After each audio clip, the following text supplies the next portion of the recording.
This is Dan McCarthy, and you're listening to Check-In by TMR. I want to start this episode off by passing along a message from Angela Hughes, who was a guest on another TMR series called Master Advisor. Angela is this terrific luxury travel advisor who deals with a lot of high net worth clients, a lot of tech CEOs, some doctors, a lot of entrepreneurs. And she spoke with me about something she does with her clients, with all those people, that allows her to build that relationship and allows her to help fulfill all these travel goals. And that's creating a 5-year plan for their travel. It's something she does, but it's also something I think we should all start doing right now. From where I'm sitting, it's very much time to start making plans so your own goals, your own dreams, your own desire to go to these destinations, however far-flung, become a reality. I think that's just how important travel is to so many people. We've spoken about that with so many people on this podcast, but I think we really need to realize it. We talk about 5-year plans in your career. People talk about planning ahead for your retirement. But to really build out the life you want to live, you're going to need to start planning for your travel too. And don't get me wrong, you may be able to book a trip to Florida or Vegas or New York or Toronto on a Thursday, fly out on a Friday night, and have a great vacation with memories that really last a lifetime. But the big trips, the ones where you need a typhoid shot because you're going on an African safari, or the ones where you need 5 or 6 weeks off from work because that's how long that sailing lasts, those kind of trips need more planning. So my advice is start planning now. Tell your clients to start planning now. I've been planning. I can tell you right now, I'm 100% going to be in Europe in 2022. And in the next 5 years, I'm planning on having photos on my iPhone's camera roll of Tokyo, a city that's long been on the top of my bucket list, and of the Grand Canyon, which is a landmark I've probably been about an hour or so drive from on more than 1, 2, or 3 occasions, but one that I've never actually made the plans to see. I think that's the point. It's time to make plans. Especially after the last year and a half we've had, it's fairly obvious that it's time to make plans. It doesn't matter if they're small, they're big, they're medium-sized. Make the plans, tell your family and friends about those plans, and have them hold you to it. Because there are a ton of uncertainties in life, a ton of things that we're going to have to deal with that don't have anything to do with pandemics or face masks or booster shots. A lot of things we won't be able to plan, but we can plan our travel. We can mark the dates on the calendar and simply go from there. That's what I'm doing. I can always rebook it with my travel advisor in the future. My guest for this episode is Matthew Eichhorst, the president of Expedia Cruise Ship Centers. Matthew and I had a very short conversation, but one that I truly enjoyed. He has a back way into the travel industry, which is something he shares with so many guests I've been fortunate enough to speak with on this series.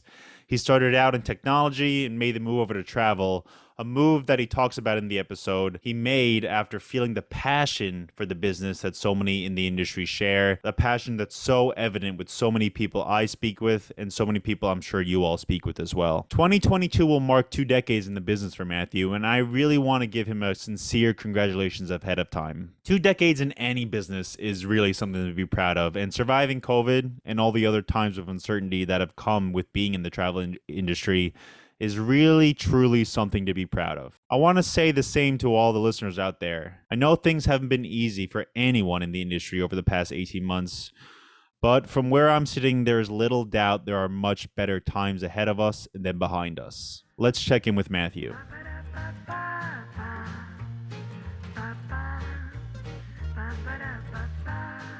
Hey, Daniel. Hi, Matthew. How are you? I'm good. I'm good. Yeah, thank you for taking the time to talk to me. I know how busy you are, and I know you're 3 hours behind me, right? You're in BC? Yeah, I'm in BC. Yeah. And is that where you grew up? You grew up the west coast of Canada, kind of. I did. I grew up right in just the outskirts of Vancouver my whole life, and it's that's where I made my career. And my wife's from Toronto. She's always wanted us to move. I'd say that's settled down now, but 20 plus years later, but she definitely she grew up in Mississauga. Yeah. So, I mean, there's all these stereotypes about Canadians, but are you a big hockey fan? Are you a hockey person? I'm not a big fan. I mean, I'm one of those fans that when the playoffs are on, it's like that's your favorite team, and when the playoffs are off, you don't even know who's playing. So yeah. Fair enough.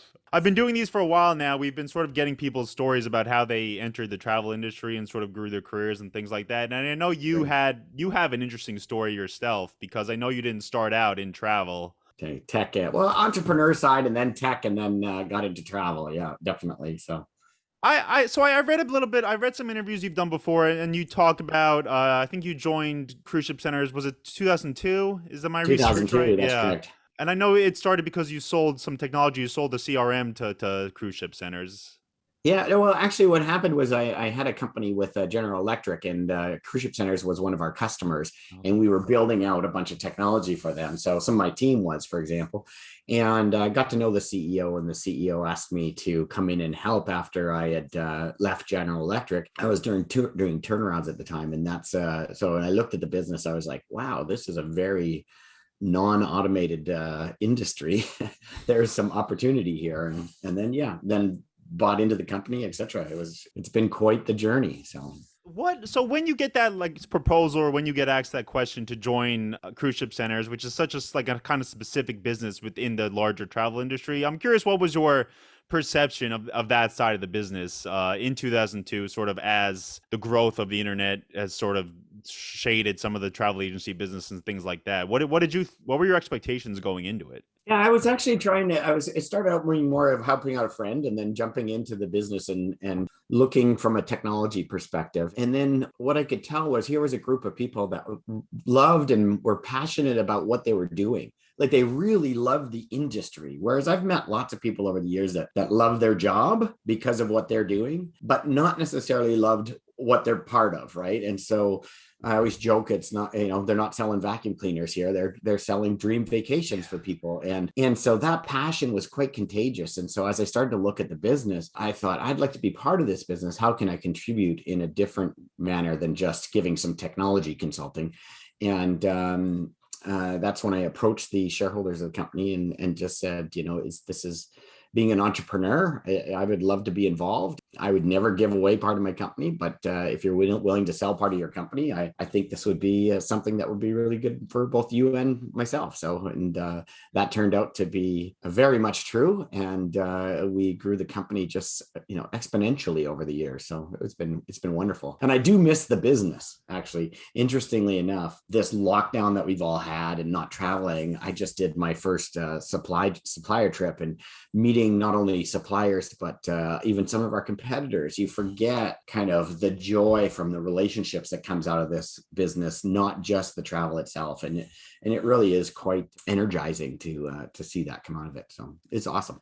Yeah, it's interesting. I was listening to the CEO of Delta, Ed Bastian. He was on a U.S. travel conference yesterday, and he was speaking about business travel and how this perception that Zoom and these other video conferencing tools are going to crush it. He thinks it's the opposite. He thinks it's going to sort of push it forward and give you more opportunities to travel because you're able to work on the road now. You're not worried about missing work because you can simply do it when you're at a conference and when you're networking with people. Yeah, I think the pendulum, like anything, when you have big transformational shift in the way we work, the pendulum swings out and then swings back. I don't think we go to, let's jump on a plane at the first chance we can. But I do think we've realized that there's part of the relationship that you just cannot build over a Zoom call. And so the need for people to get together and spend time together, not just talking about the business, but socially and things like that, just to really focus on those relationships. Because I think this business, more than any other business, I would say, is between the travel agent and their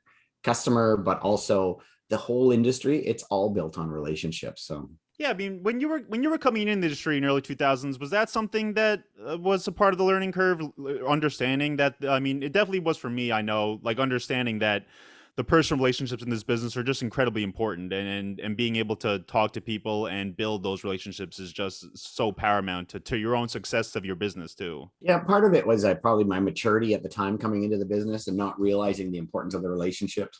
But in my past businesses, the relationships were business relationships in nature. And it was all about, contracts and bringing stuff together. And they were friendly. But I think this industry, what has taught me is the power of the relationship, especially times like now. Boy, if you didn't have good relationships, how do you lean on each other to get through the last 20 months that we've had? And so, yeah, underestimated it coming into the business.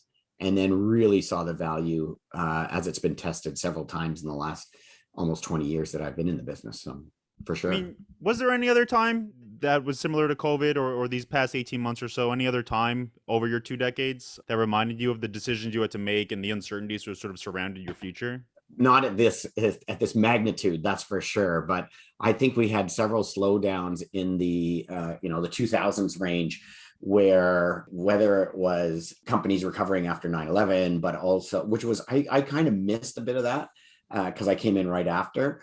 But we had a major economic upset in 2018, and that was major pressure on discretionary income spending, whether it was travel or home renos or whatever people were spending on. And so many industries really had a tough time at that time. And so our relationships with their suppliers, really we started to have to get creative, and so that was a big deal.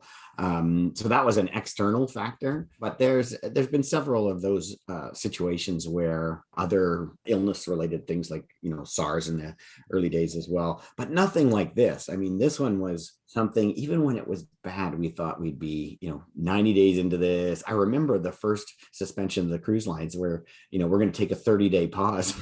Wow. Looking back, did we imagine if we knew what we knew then, right? Or knew now what we knew then? So it was crazy. Yeah, here in the U.S., we had the slogan at the beginning that it was 2 weeks to stop the spread or 2 weeks to flatten the Yeah. curve, and it's just, yeah. I mean, I've had that conversation with a number of people. Like looking back, it just how arrogant we all, or how in the dark we all were to how long this thing will really last.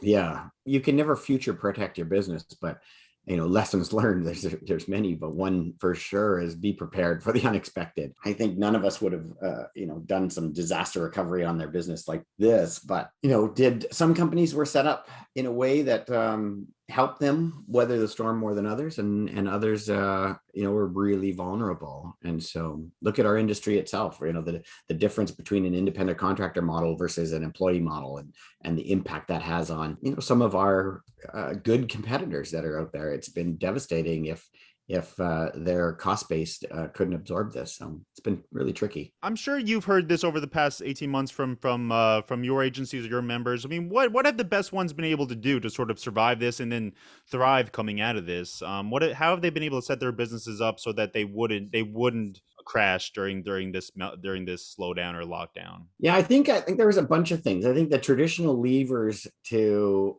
look at sort of corporate structure and bonuses and all of those kinds of things, everybody pulled those relatively early. But I think what's been different is kind of really working with the government agencies, and how can ASTA and CLIA and all of these organizations that are out there really kind of help with the awareness of the challenges that the travel industry were facing, and the need for the trade. If you've just recently watched Richard Fain's video, he's overtly calling for the trade to step up and get back involved. And yeah, the direct business might be up a little bit, but that's because of the consumer is going, I need answers for my vacation that's been rescheduled or the next one I want to build. And the agents, where they think maybe the opportunity is slowed down, the agents that are doing the best is knowing that these customers really want to travel and they need that support. And so I think there's never been a better time for the agents to kind of step in. And we're seeing that at Expedia right now for sure, as the agent adds an extra layer over the online booking that's really helping in this complex marketplace. Yeah, I spoke to you last December about 21, and you were really optimistic. I remember heading into the new year, and I mean, you sound just as optimistic now. I mean, we're almost at the end of 21 now. It seems like is that how you're feeling heading I, into I'm 22? I'm probably even more optimistic about the future. But certainly we've all been sort of reminded to be careful of predicting that timing. If you look at the last time we chatted, we all thought this would be behind us, whether it was 3 months, 6 months later, et cetera. And no one accounted for different strains and the need for government agencies to get involved and really protect us. And so that's changed kind of everything. But when I look at right now, our 2000 and our sales right now from going into 2022 are very good, especially our US market. The US psychologically is a little bit ahead of Canada as far as their willingness to travel. and we're seeing the bookings come back. The revenue isn't coming back, but the bookings are really coming back. And we're actually seeing the offline side of the business accelerate way quicker than the online side. And that's a couple of reasons. The online side typically focuses on first-time cruisers. The first-time cruisers are going to take a little bit longer to come back. And they also, online typically is a shorter in and a more contemporary product. And so the offline is really those planners. And those, we talked about this, I think last time we were on the call, the consumer that goes, I want to go on a trip next year or the year after, or this new world cruise that just got announced by Royal Caribbean. When you start to become a planner, you want to work with someone to build that perfect vacation. And we're seeing that rebound very, very quickly. And there's been some compression in the industry. I think our opportunity has never been greater with our omni-channel opportunity that we talked about last time. Yeah, that's interesting. It's also interesting because I speak with a lot of Canadian advisors too, and they always mention that the differences between whether it's the temperament or the psychology of American travelers versus Canadian travelers. And you mentioned the U.S. coming back a bit quicker. I mean, can you narrow down where that comes from? Is it? Yeah, Daniel, you're absolutely right. I mean, and so I think it's easy to say Americans and Canadians are different, but I don't think that's it. I mean, I think we have huge markets that we call the drive up market. And so you can, when you live in Florida, you live in Texas, or you live in LA, and you can just go to the ship, that changes the ability to travel with minimum friction. You don't have an airline, you don't have all sorts of things. But the second thing I think is, as far as Canada's approach, we're changing, we're moving from one country to another. And so that adds another complexity. And we know that cruising is currently a level 4 as far as traveling. That impacts things like insurance, testing to go in and out of the US. Impacts or as a friction for the customer. And so customers are kind of waiting to see if traveling gets a little bit easier. And so that is certainly starting to unlock. And that's why we've seen the Canadian business really start to recover. But we're talking about six weeks to 2 months behind as far as that trajectory. It's not like it's a completely different market. I just finished a trip, and the need to do a PCR test to come back into Canada and an antigen to get into the United States, it makes you think about this traveling. And so you want to start to see that get a little bit easier. And the suppliers have really stepped up. Actually, I think that's getting easier every day with Air Canada actually giving the ability to provide the tests. You've got the cruise lines for anybody that's traveling back to Canada. Most of them will do the test right on board. That reduces friction, if not for free, for a very small cost. And I think the consumer only hears the story that it's $200 to $300 to have that test, and a family of 4, that's very expensive. Yeah, I had that same experience. I traveled internationally for the first time earlier this month, and yeah, I was at a resort in Mexico, and I stopped by the business center, got a PCR test. They slipped the results under my door later that night, and I felt comfortable traveling. Like what you read about the requirements always seems way more daunting, at least to me, than the actual protocols and requirements when you're physically traveling. Yeah, and I think that's what the good agencies and the good agents really need to do. And those agents that are, whether they work for my organization or if they work for other organizations, the great agents are focusing on education, because I'm sure your Mexico trip was a fantastic trip in the end, with a few more friction points that you just didn't have in 2019. But would you not go, having known it was as easy as it was? Of course not, right? And we're all dying to go. Holy moly! So I know we have a short amount of time today, so I only have a few more questions, and Sure. one of them is what I've access to a number of people who sort of came into the cruise industry like yourself from other industries and didn't necessarily have a crazy background in cruising. Do you remember the first time you were on a cruise ship, or your first time taking a sailing? Yeah, no, I definitely remember. I mean, I grew up as a camper. Really, I didn't do any kind of big Okay. vacations like so many other people that went to Hawaii every Christmas, etc. And it really was, my first flight wasn't until I was in 2022 actually, and I was working for IBM at the time. And I'm trying to think, as far as my first kind of leisure vacation. It was an organization I was in called YEO, Young Entrepreneurs Organization, and they actually had a little conference that was on a ship. And I was really going to be with my peer group at the time because I had the technology company at the time. And off we went to Florida, I believe it was, on a 5 day cruise. And it was really great. I think it was probably Royal Caribbean, maybe Vision of the Seas, or one of the old ships. And it was a fantastic experience. I wouldn't say that's what hooked me into the cruise business. But it was on that trip that I met the CEO of Cruise Ship Centers at the time, way before they were a customer. And that was the first dialogue we had about some of the things he was trying to do. And that spun into him being a customer probably in 95 timeframe. So it wasn't until 7 years later that I actually got into the business. Oh, that's an interesting story. Yeah, I mean, what was there anything that stuck out to you during that first trip? Was there any anything that really piqued your interest about that kind of travel or vacation experience that made you want to get into the business eventually? I think what in the early days what made me love the business, didn't think about getting into the business, but why I actually went, wow, this cruising is something special. It was the destination in itself. I mean, I've always thought, yeah, it's great that we go to ports and stuff, especially in Europe, but that on board experience when you're with a group of people, maybe not traveling solo, and you get to sort of hang out in a way where everything's taken care of, whether it's your all of your food and your activities and things along those. It just became this fantastic venue that was so differentiated than, say, an all-inclusive product. Even though I love those too, it really kind of stood out for me.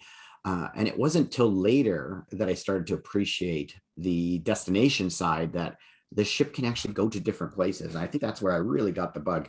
Is I had really no interest to ever go to Europe, and not because of anything other than ignorance for not knowing what Europe was all about.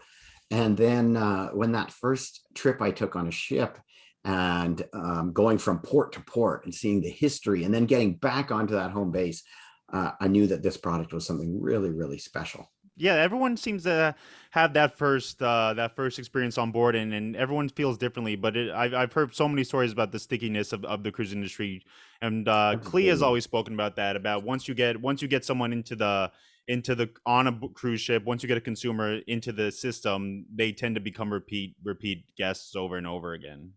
Oh, absolutely. And 18 years later, you kind of are, or more than that, actually, almost 20 years now, Yeah. you if you've been in the business as long as I have, and there's many people in the business 40 years, that's because you never leave this business. But the change that has happened, I mean, we see our customers want more approach to sustainability, environmental, and all of the different things. And the ships have just been amazing as far as the whole industry, how it's evolved. And the travel agent's never been a bigger part of this whole business than we have in the past. It's just, I think if anything, this has been an amazing blessing for the trade going forward once we're out of this, for Yeah. sure.